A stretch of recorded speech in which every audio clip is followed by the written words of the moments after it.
katukurangan. So, salamat kayo sa special number.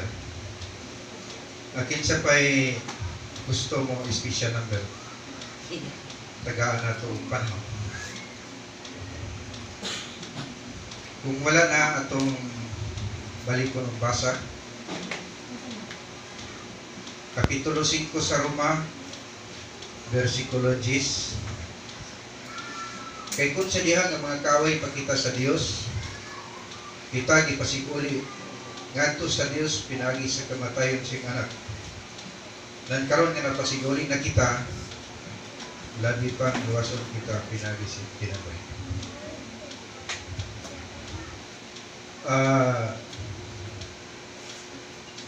Sa dili pa rin nato ato ang pagbahin-bahin sa mga pulong. Pag-ampo sa tamang ekson. Kanimo Ginoo amahan pagya sa kinabuhi, salamatan ka namo Dios. Taknas kabuntagon, salamat amahan sa imong kaayo, sa imong pagkatima namo sa pinagsimana. Salamat amahan sa imong pagsuplay namo bisan pa sa mga financial o sa mga espirituhan ng butang. Salamat Ginoo. Mahan salamat usab sa kadasi na among nangkod karon. Akong pagampo ikaw abli sa mong salabutan Ginoo. Kagay kaalam gikan kanimo aron pulong Ginoo dili mahimong sayang kundi mahimo kining gabayan sa akong pangalan kay. Abli ang salabutan kagay kaalam gikan kanimo aron pulong Ginoo mo'y makalimot sa kinabuhi. Kini salamatan di pangayo sa ngalan sa Kristo. Amen. Malikot uspo na ko mayong butag. Buntag sa ang uluhan dahil nga itong tunandron kining gitawag o reconcile o pagpasig ulit.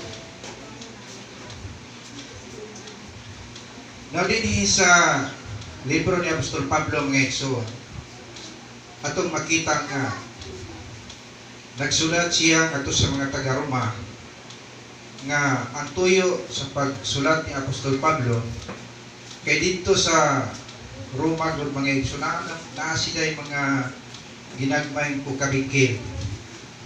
Kunya nagsulat si Apostol Pablo aron paglikon pagbalik sa ilaha nga maayong relasyon. Nawatong tan-awon din hikaron kung unsa kining pulong pagpasikuli. Kung unsay naa sa kinasuluran sa pulong pagpasikuli dinhi sa gisulat ni Apostol Pablo. Ang pulong pagpasikuli mga igsoon atong makita nga ang pagpasikuli buot ipasabot nga iyang ibalik ang dili maayo nga relasyon. Nabot ipasabot dunay relasyon nga naputol, nabugto tungod sa dili maayong pagkasinabtanan. So mao ni tuyo sa pagsulat ni Apostol Pablo ngadto sa mga taga-Roma nga ang tuyo ni Apostol Pablo nga ang mga Kristohanon dili malayo sa presensya sa Dios. Amen. Ngabot pasabot ni Apostol Pablo nga ang atong kinabuhi mahimong madugtong kay tungod sa dili maayong pagsinabtanay mahimo nato nga maputol ang atong maayong relasyon. So ang naa sa pulong pagpasikuli mao ang pagpabalik sa maayo nga relasyon nato diha sa Ginoo.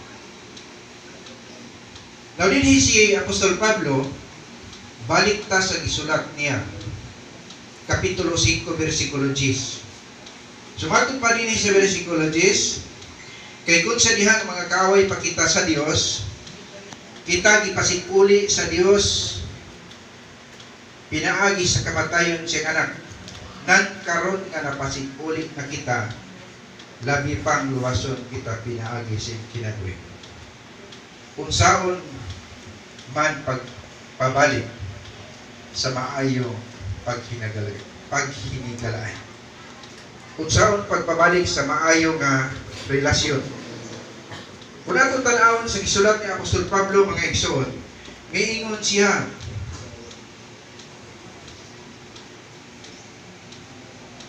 sa versikulo 10 nga kay kun sa diha nga mga kaaway pa kita sa Dios, kita gipasikuli sa Dios pinaagi sa kamatayon sing anak. Na kung atong tan-awon ni ang pulong pagpasikuli kani bitong daan kang bago. Now kining pulong daan ato nang biyaan siya. Atong hisgutan kining pulong bago. Now dinhi si Apostol Pablo nagtudlo siya, nagpahayag siya mahitungod kining bago. Miingon si Apostol Pablo, pinaagi sa kamatayon sa iyang anak, nan karon nga napasig-ulit na kita, labi pang luwason kita, pinaagi sa iyang kinabuhi. Sabot ipasabot ang naputol o nabugto nga dili maayong relasyon sa Ginoo. Iyang idugtong. Now, pangutanan ta, saan mo nagkapagdugtong? Mga igsoon, atong makita din sa libro ni Apostol Pablo, ang nagdugtong sa naputol nga relasyon, bantayan nato ni siya. Gibuhi sa Ginoo ang iyang kinabuhi dito sa cross. Kuha na to. Ngabot ipasabot kadtong kamatayon ni Kristo, nga dito naputol ang kinabuhi ni Kristo dito sa cross. Mautoy magpasikulit kanimo o kanatong tanan sa naputol nato nga relasyon. Mingon si Apostol Pablo, kay kun sa diha nga mga kaaway pakita sa Dios, di pasikuli taniya pinaagi sa kamatayon siyang anak. Nan karon nga napasikuli na kita, labi pang luwason kita pinaagi siyang kinabuhi. So, sa kamatayon sa atong Ginoong Jesucristo mga igsoon, buot ipasabot mauni pagdugtong sa naputol nato nga relasyon ngadto sa Ginoo. Na kung atong tan-aw diha sa atong kinabuhi, do na dili panlitan pila ta ka buktere. Abot kang tag 50. Banaw lang nato 50. So do na tay 50 ka mga batasan. 50 ka mga nagkalain-lain batasan. So mauni adjustan nato sa panahon nga gibuhi sa Ginoo ang iyang kinabuhi dito sa krus sa Kalbaryo. Mauni tuyo sa iyang pagpakamatay aron nga atong makita nga luyo sa kinabuhi sa atong Ginoo, gibuhis niya ang kinabuhi aron atong mabantayan kung unsaon nato pagpasikuli ang naputol o nabugto nato nga maayong relasyon. Kaduha, ang pagpasikuli mando sa Dios, kabubuton sa Dios. Mangutana pa sa atong kinabuhi, unsay mensahe sa pagpasikuli. Sumunay bantayan nato. Unsay mensahe sa pagpasikuli. Matod pa ni Apostol Pablo sa 2 Corinto kapitulo 5 versikulo 18-19 versikulo 20. Mingon ang versikulo 18, kung kining tanan gikan sa Dios nga mao ang nagpasikuli kanato ngadto kaniya pinaagi kang Kristo ug naghatag kanamo sa buluhaton sa pagpasikuli. Unsa dayon giingon ni Apostol Pablo, kining tanan gikan sa Dios nga mao ang nagpasikuli kanato ngadto kaniya pinaagi kang Kristo. Na kung natong tan-aw ang ipadala sa Dios dinhi sa kalibutan si Jesus Christ, siya mao ang tigpatiwala sa tao o sa Dios. Siya mao ang hatag o pagpahayag kung unsaon nato pagpasiguli. Mao nga si Apostol Pablo gitagaan niya bulhaton sa pagpahayag kung unsa ang mensahe sa pagpasiguli. Mingon siya sa versikulo 19. Ingon nga ang Dios diha kang Kristo nagpasiguli sa kalibutan ngadto siyang kagulingon. Sa walay pag-isip bato kanila sa ilang kalapasan ug siya nagpiyal kanamo sa mensahe sa pagpasiguli. Now, mangutana ta sa itong kinabuhi nganong gihimo man ni Kristo. Sa dihang gitawag sa Dios si Apostol Pablo, gitawag siya aron tagaan siya buluhaton. Unya ang buluhaton nga gihatag sa Dios ngadto kang Apostol Pablo mga igsoon, mao ang pagpahayag sa maayong balita sa pagpasiguli nga ang gusto sa Dios nga ang tanan nato nga kinabuhi atong mabantayan. Atong mabantayan. Kanya miingon siya, ingon nga ang Dios diha kang Kristo nagpasiguli sa kalibutan ngadto siyang kagulingon. Sa walay pag-isip bato kanila sa ilang kalapasan. Nga kung atong tan-aw nga ang buhat ni Kristo dito sa cross, wala niya giisip nga bisan pa sa daghang mga sala sa mga tao. Gibuhis niya ang iyang kinabuhi dito sa cross aron makabaton pagka pinasiguli diha sa iyang buhat sa cross. Mga miingon siya sa versikulo 19, ingon nga ang Dios diha kang Kristo nagpasiguli sa kalibutan ngadto sa iyang kagulingon. Sa walay pag-isip bato kanila sa ilang kalapasan ug siya nagpiyal kanamo sa mensahe sa pagpasiguli. Si Apostol Pablo gitawag sa Dios ug siya mao ang gipili sa Dios nga magwali mahitungod sa mensahe sa pagpasiguli. Versikulo 20 ingon siya, tungod kang Kristo kami nga pinadala. Sama nga ang Dios naghangyo pinaagi kanamo alang kang Kristo naghangyo kami kaninyo pagpasiguli kamo ngadto sa Dios. Now, mangutana ta sa itong kinabuhi, unsa may atong ipasiguli ngadto sa Dios? Unsa may na agian nato nga kaluyahon? Kanang kaluyahon nga atong naangkon sa itong kinabuhi tungod kay tao ra magyuta. Maunay gusto ni Apostol Pablo. Gitawag si Apostol Pablo sa Dios, o niya si Apostol Pablo gitag trabaho sa Ginoo aron unsa iyang imensahe ang maayong balita sa pagpasiguli. Kung kami ingon sa versikulo 20, tungod kang Kristo kami nga pinadala nga sama nga ang Dios naghangyo kining pulong pinadala katong tanaw. Ang pulong pinadala mga igsoon, sama nga ang Dios naghangyo kanato kaninyo. Kung maghisgot ganitag pinadala, sama nga ang Dios naghangyo kanato. Mingon siya, naghangyo, pinagi kanato. Alang kang Kristo, naghangyo kami kaninyo, nga magpasiguli kamo ngadto sa Dios. Kanang pulong pinadala mga igsoon, sama nga ang Dios naghangyo nimo. Naghangyo nato nga bisan pa sa mga kuluyahon nga atong nangkon, atong ibalik ang kadasi. Nga bisan pa sa daghang nga pagsulay, dili makabuntog si Satanas. So mao na yung mensahe nga gipabot ni Apostol Pablo. Ikatulo, ang pagsubak sa tao ngadto sa Dios mao ang hinungdan sa sala. Okay. Mao ni ikatulo, ang pagsubak sa tao ngadto sa Dios mao ni ang hinungdan sa sala. Atuan nato ang libro ni Apostol Pablo. Roma kapitulo 5 bersikulo 12 ug 19. Kining bersikulo 12, pwede ni nato basahon 12, 13, 14, 15, 16, 18, 19. Pero ato lang kuhaon ang duha ka bersikulo kaning 12 o 19 tungod kay nalangkob ang mensahe ni Apostol Pablo sa duha ka bersikulo.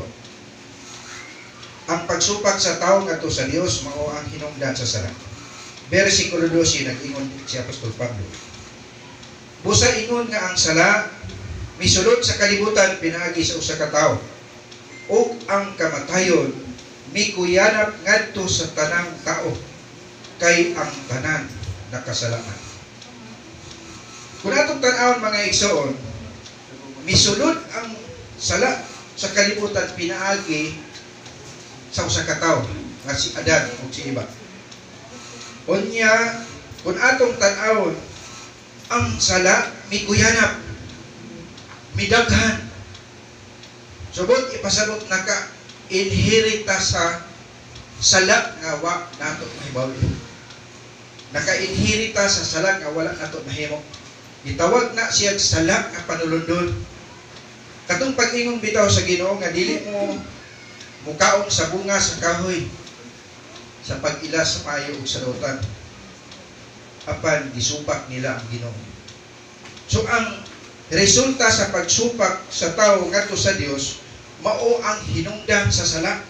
Mao nga ang sala ikuyanap ngadto sa mga tao o ang sala kay ang tanan nakasalamat. Now ang Roma kapitulo 3 bersikulo 23 mga igsoon nag-ingon siya. Sanglit nakasala ang tanan o nakabsang sa himaya sa Dios. Na kung atong tanawon dinhi, ang makasasala walay lugar dito sa langit. Tinuod yun na siya. Ngano man, maunay na sulat ni Apostol Pablo. Kay tungod sa sala sa usa ka tawo niabot ang kamatayon. Tungod sa usa ka tawo niabot ang pagpakasala sa tao. Ang bersikulo 18, tulod ay ni ka bersikulo mga igsoon. Sa bersikulo 18 ingon siya, busa maingon nga ang paglapas nga gihimo sa usa ka tawo misangkot sa pagkahinukman sa silot sa tanang mga tao. Unsa daw? Busa maingon nga ang paglapas nga gihimo sa usa ka tawo misangkot sa pagkahinukman sa silot sa tanang mga tao. Mao man usab ang buhat sa pagkamatarong nga gihimo sa usa ka tawo. Musangkot ngadto sa hukom sa kagawasan o ngadto sa kinabuhi alang sa tanang mga tao. Kung wala pa nakasala si Adan ug si Eva mga igsoon, atong makitang hayahay siguro kahit hayahay. Tungod kay nakasala ang atong mga ginikanan naka-inherita ang hinungdan nga ang tao na hinukman sa silot tungod sa sala nila ni Adan ug ni Eva. Mao man usab ang buhat sa pagkamatarong pinaagi sa pagkamasinugtanon sa usa ka tawo, daghan usab ang mahimong matarong. Mao ni si Jesus Christ. Sa dihang nga nakita sa Dios nga ang tawo makasasala, makita nato nga ang Dios nga mahan nagplano dayon sa kaluwasan.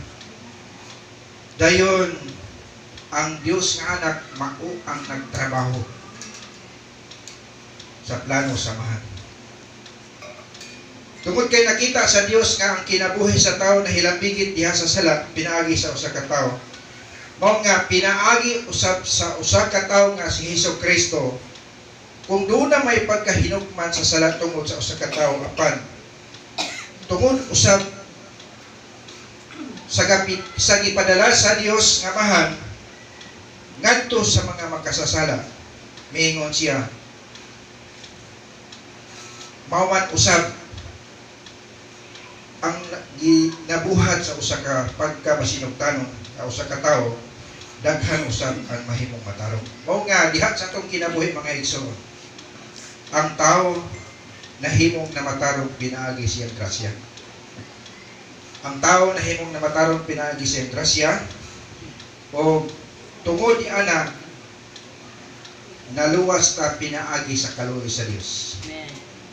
Na kung atong tanawon, kung wala pa maluoy ang Dios sa atong kinabuhi, walay Kristong ipadala diri sa kalibutan.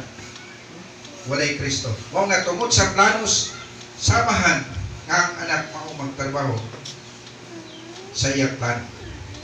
Now, balik ta dinhi sa Roma Kapitulo 5. Roma Kapitulo 5, versikulo 10.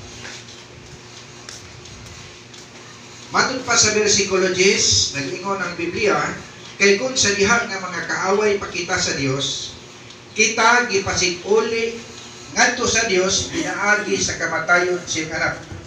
Nan karon nga napasiguli na kita, labi pang luwasod kita pinaagi siyang kinabuhi. Unsa may naa sa pagpasiguli. Ang naa sa pagpasiguli mga igsoon, usbo nako mao ang pagpabalik sa panaghigalay. Ug usab mao ang